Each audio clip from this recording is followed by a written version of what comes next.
Engagement అయిన తర్వాత ఐశ్వర్య వెళ్ళిపోయి వీటితో వెళ్ళిపోయి తర్వాత వచ్చి ఎందుకు అంటే ఎందుకు చేసుకొని ఎందుకు చెప్పాల్సి వస్తుంది?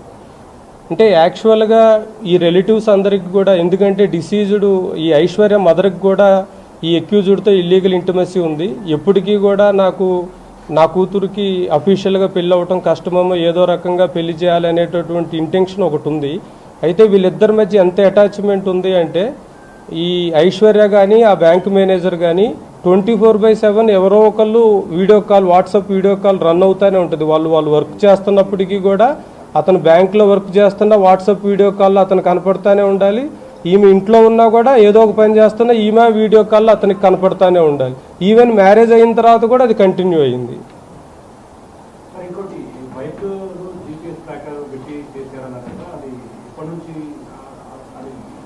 అంటే ఇనీషియల్గా ఫస్ట్ వీళ్ళు నార్మల్గా ప్లాన్ చేయాలని చూశారు. బట్ ఏమైంది అంటే ఎప్పటికప్పుడు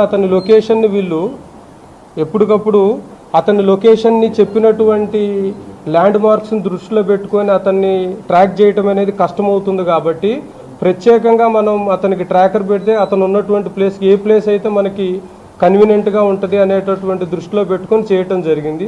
సో 2 వీలర్ మీద అనేసరికి ఓపెన్గా అవుతుందని ఒక 4 వీలర్ని హైర్ చేశారు. దానికి కూడా బ్లాక్ ఫిల్మ్లో అతికించడం జరిగింది. బ్లాక్ ఫిల్మ్లో అతికిస్తే మనకి దాంట్లో ఏం చేసినా కనపడదు అనేటటువంటి ఇంటెన్షన్తో చేశారండి.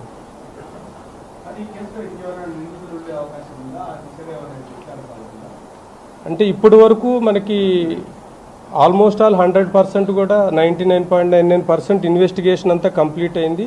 దీంట్లో ఇంకా ఫర్దర్ కూడా ఏమన్నా వస్తే మనం తీసుకోవడం జరుగుతుంది. అదేవిధంగా సీనియర్ ఆఫీసర్స్ ఇన్స్ట్రక్షన్స్ మీద ఈ కేసుని స్పెషల్ కేసు కింద గుర్తించి మనం జ్యుడిషియరీకి కూడా స్పెషల్ ట్రయల్ చేయమని, ఒక 6 నెలల్లోపే ముద్దాయిలందరికీ కూడా కఠినమైన శిక్ష పడేటట్లుగా ప్రాసిక్యూషన్ కూడా రిక్వెస్ట్ చేయడం జరుగుతుంది.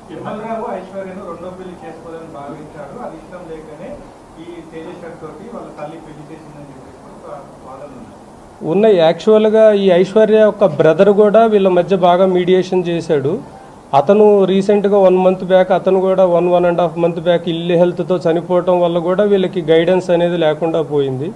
సో ఎన్నో రకాలుగా వీళ్ళు ప్రయత్నించారు, ఎన్నో రకాలుగా ఈ మ్యారేజ్ క్యాన్సిల్ చేసుకోవాలని. కానీ but at the same time వాళ్ళ రిలేటివ్స్ వీళ్ళు చెప్పినప్పుడు అంతే విధంగా ఐశ్వర్య తేజేశ్వరిని నమ్మించింది. నాకు నీతో ఇష్టం ఉంది, నాకు మ్యారేజ్ నీతో ఇష్టం ఉంది, కేవలం ఎక్స్ట్రా డౌరీ అడగటం వల్లే మ్యారేజ్ క్యాన్సిల్ అయింది అనే విధంగా నమ్మించడం జరిగింది. ఎన్నోసార్లు ఇతనితో తేజేశ్వర్తో మంచిగా ఉంటున్నట్లు ఉంది. అదేవిధంగా అతనితో తిరుమలతో ఏ విధంగా రిలేషన్ కంటిన్యూ చేయాలి, అవసరమైతే లడాక్ వెళ్ళిపోవాలి లేదా అండమాన్ ఏరియా కానీ అట్లా వెళ్ళిపోవాలి, కొంతకాలం మనం మిస్ అయినట్లుగా అనేది కూడా ప్లాన్ చేయడం జరిగింది.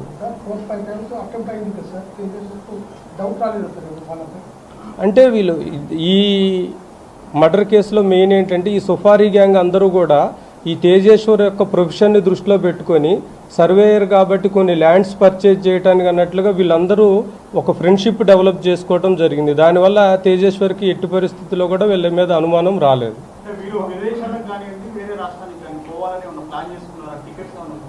అంటే ఇప్పుడు ఈ ఆషాఢ మాసం లోపు కనుక ఈ ప్లాన్, అంటే ఇప్పటికీ చాలాసార్లు మర్డర్ చేద్దాం అనుకున్నారు, చేయలేకపోయారు. ఇప్పుడు కూడా చేయలేకపోతే కనుక ఈ ఆషాఢ మాసంలో ఆమె ఇంటికి వచ్చినప్పుడు అక్కడి నుంచి ఇద్దరు ఎలౌప్ అయిపోయి లడక్ కానీ అట్లా వెళ్ళాలని ప్లాన్ చేసుకున్నారు. అంటే టైం బీయింగ్ ప్రజెంట్కి ఈలోపు ఈ సుఫారీ గ్యాంగ్ అతన్ని ఎలిమినేట్ చేస్తుంది అనేది, అప్పటి వరకు వెళ్ళిపోవాలి. ఇంకా ఆ కోణంలో దర్యాప్తు చేస్తాం. ఇప్పుడు వరకు మనకి కొంత ఆన్లైన్లో వాళ్ళకి పే చేయటం జరిగింది. ఈ కార్ అద్దెకి తీసుకోవడానికి వీటన్నిటికీ కొంత ఖర్చు పెట్టుకున్నారు. మనం ఒక 1,20,000 సీజ్ చేయటం జరిగింది వాళ్ళ పొజిషన్. అంటే దీంట్లో సుఫారీ అని కాదు, ఈ నగేష్ అనేటటువంటి అతనికి ఆ బ్యాంక్ మేనేజర్ ఏంటంటే చాలా బ్యాంక్ ఆక్షన్లో వీటన్నిటిలో లోన్లు ఇప్పించడంలో అతనికి పర్సంటేజ్లు వస్తాయి. సో ఒక మీడియేటర్గా ఉన్నాడు.